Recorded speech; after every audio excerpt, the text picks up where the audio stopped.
ada kasus insiden di Pengumuman di dekat sini, di Pagub, teror di depan Pagub. Ya, kita nyatakan bahwa semuanya dalam keadaan aman, siapapun tidak boleh mengganggu kegiatan-kegiatan ibadah dan harus saling menghormati. Dan saya yakin aparat bisa menyelesaikan berbagai problem ini dengan baik. Dan saya walaupun dinyatakan sebelumnya kan dari saya datang kan, ini bukti bahwa saya sebagai gubernur menyatakan Jawa Barat dalam keadaan aman. Halo warga pecinta KDM, baru-baru ini lagi rame di media sosial di mana KDM diancam ketika dia berkhotbah, ketika dia ceramah, ketika dia pidato, ketika dia diundang di salah satu gereja GBI atau Gereja Bethel Indonesia di Jawa Barat, guys. Diancam dengan menggunakan boom. Wow, luar biasa. Nah, yang jadi pertanyaan, kenapa bisa seperti itu? Kenapa ada orang setega itu? Ya, padahal Kang Dibla ini orang yang sangat baik, ya, orang yang sangat jujur, ya, orang yang sangat soleh gitu, ya, amanah. Apalagi coba yang kurang. Kenapa ada aja gitu orang yang benci dengan Kang Deddy Mulyadi? Kenapa ada yang julid gitu ya? Bagaimana kronologinya? Kenapa ada ancaman bom terhadap Kang Deddy Mulyadi ketika Kang Deddy Mulyadi khotbah atau ceramah di salah satu gereja di Jawa Barat? Apa alasannya? Apakah Jawa Barat itu salah satu provinsi paling toleran di Indonesia? Apakah Jawa Barat itu salah satu provinsi paling intoleran di Indonesia? Apa khotbah daripada Kang Deddy Mulyadi ketika dia berkhotbah di gereja Bethel Indonesia di Jawa Barat? Dan saya menemukan sesuatu yang sangat berharga ketika Kang Deddy Mulyadi berkhotbah, guys. Saya menyimak khotbahnya sampai selesai dan menurut saya ini patut saya bagikan bagi yang nonton video. Saya akan memberikan kisi-kisinya, saya akan memberikan rangkumannya. Ada sesuatu hal yang bikin saya terkejut, guys. Apa itu? Jadi, guys, Kang Deddy Mulyadi itu pergi ke salah satu gereja di Jawa Barat karena diundang ya. Dia diundang di salah satu gereja bernama Gereja Bethel Indonesia. Nah, ketika dia khotbah di sana, sebelum masuk ke gereja, ada orang yang mengancam gitu. Ya, kalau Kang Deddy Mulyadi pergi ke gereja, kalau dia ngotot gitu, maka gerejanya akan dibom ya. Wow, luar biasa. Namun, Kang Deddy Mulyadi nggak gentar, guys. Sehingga dia ngotot pergi ke gereja. Kalau saya perhatikan tuh ya, salah satu gubernur yang paling rajin menghadiri undangan-undangan gereja itulah Kang Deddy Mulyadi. Itu kalau saya perhatikan. Nah, yang jadi pertanyaan, kenapa seperti itu? Apa alasannya? Karena menurut saya Kang Deddy Mulyadi adalah salah satu gubernur yang paling toleransi di Indonesia. Sangat toleransi. Nah, guys, ketika Kang Deddy Mulyadi ini pidato di gereja, khotbah di gereja, bikin saya tercengang, guys. Pidato daripada Kang Deddy Mulyadi sangat-sangat filosofis gitu, sangat-sangat luar biasa. Jadi Kang Deddy Mulyadi mengatakan, kita sibuk merayakan hari Natal, kita sibuk merayakan hari kelahiran Tuhan kita dengan cara menebang pohon cemara. Nah, ini bertentangan dengan prinsip ekologis, itu kata Kang Deddy Mulyadi. Ini bertentangan dengan lingkungan. Tapi disclaimer bukan berarti Kang Deddy Mulyadi itu ya memarahi orang-orang Kristen karena ada pohon Natal bernama cemara dipotong gitu ya, atau ditebang gitu, bukan seperti itu ya. Karena pohon cemara zaman sekarang ini kan pohon cemara palsu, bukan pohon cemara asli lagi ya. Jadi Kang Deddy Mulyadi memberikan perumpamaan gitu ya.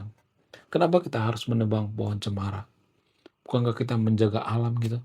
Kemudian Kang Deddy Mulyadi mengatakan, walaupun agama-agama lokal itu seperti agama Sunduitan, agama Keharingan, ya, kemudian agama-agama Parmalim, ya, dan agama-agama lainnya, agama-agama lokal yang ada di Nusantara itu. Walaupun secara teologis mereka itu keliru ya, kalau dibandingkan dengan agama Samawi, misalnya agama Kristen, agama Muslim, dan agama Yahudi, konsep ketuhanan daripada agama lokal itu kan berbeda jauh ya. Kalau saya perhatikannya, berbeda jauh konsep ketuhanannya. Jadi agama lokal itu kan bukan monoteisme. Mereka tidak bisa dikatakan bahwa mereka percaya ketuhanan yang Maha Esa. Ya nggak bisa. Karena apa? Karena agama lokal itu dinamisme dan animisme, bukan monoteisme. Kalau agama samawi itu kan monoteisme, percaya pada Tuhan Yang Maha Esa. Sementara agama lokal itu nggak seperti itu ya. Agama lokal itu dinamisme dan animisme, percaya pada banyak Tuhan gitu ya. Itu kalau saya perhatikan. Nah, Kang Dimyati mengatakan, walaupun agama-agama lokal itu secara teologis mereka itu keliru ya, mereka tidak percaya sama, ketuhanan Yang Maha Esa, tapi mereka itu jauh lebih menghargai yang namanya lingkungan. Karena apa? Karena agama-agama lokal itu menganggap bahwa lingkungan mereka itu adalah tempat yang suci di mana mereka dilahirkan. Ketika mereka lahir di daerah pegunungan, mereka akan menyembah gunung. Ketika mereka lahir di pinggir pantai atau di pesisir misalnya, mereka akan menyembah laut.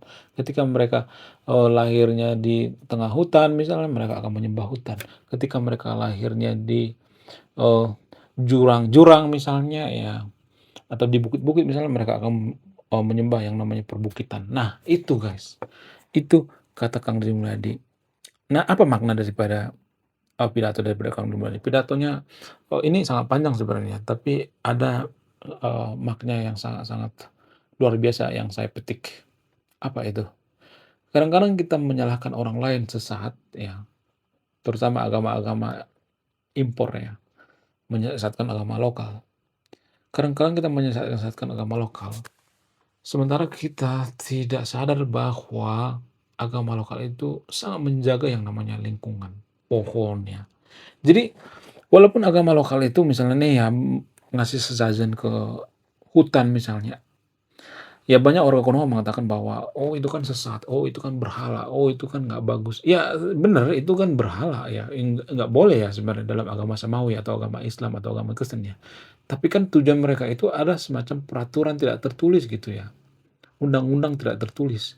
Itu cara mereka supaya tuh hutan itu nggak dirusak gitu. Walaupun kita mengatakan bahwa mereka itu menyembah hutan gitu, dikasih sesajen itu, maka orang-orang akan takut dong ya kan, nebang pohon takut gitu.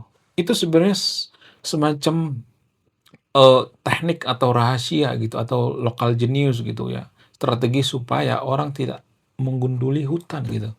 Itu yang hilang di zaman sekarang kalau saya perhatikan. Saya sepakat dengan Kang Dimyati. Kang Dimyati juga mengatakan seperti itu.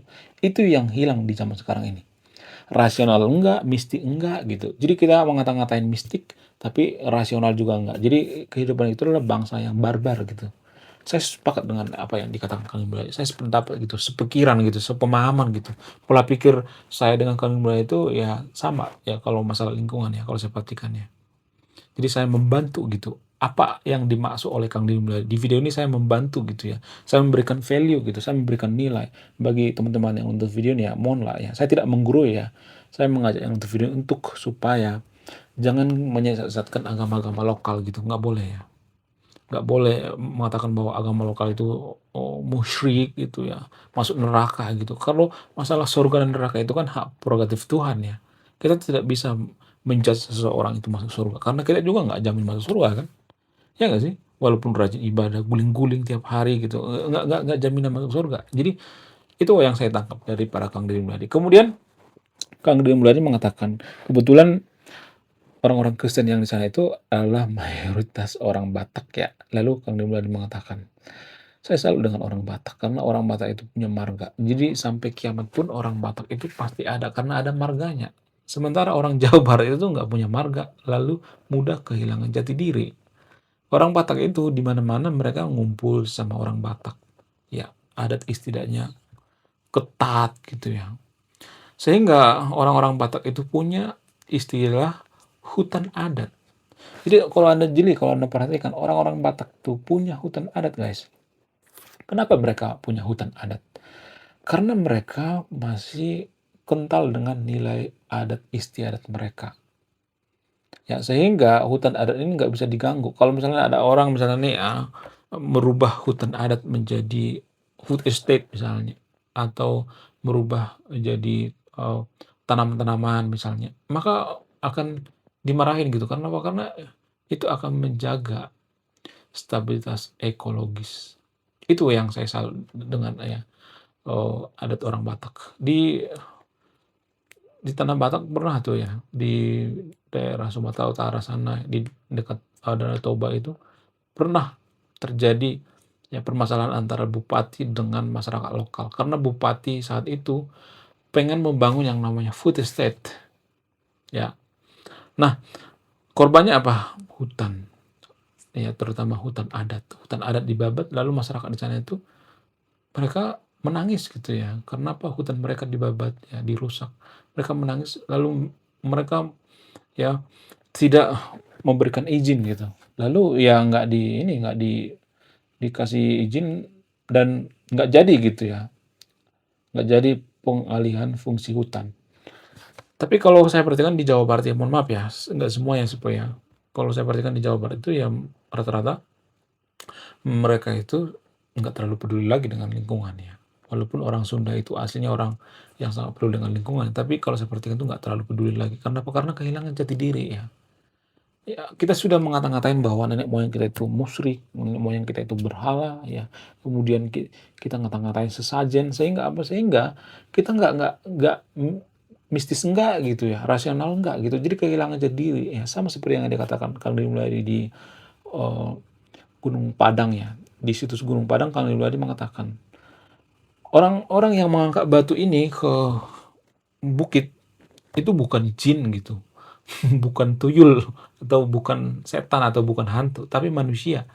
Itu artinya zaman dulu nenek moyang kita sudah punya teknologi gitu ya, teknologi yang sangat luar biasa. Cuman kita menghilangkan itu karena apa? Karena kita mau musyrikkan nenek moyang kita. Ya, kita mengatakan bahwa nenek moyang kita itu berhala. Jadi itu guys ya.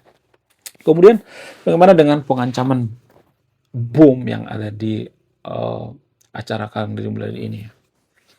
Menurut saya itu ancamannya serius guys ya, nggak bisa diabaikan ya, karena kalau saya perhatikan itu ya, mohon maaf ya, nggak semuanya tapi ya, salah satu daerah yang paling intoleransi di Indonesia itu adalah Jawa Barat, yaitu Depok.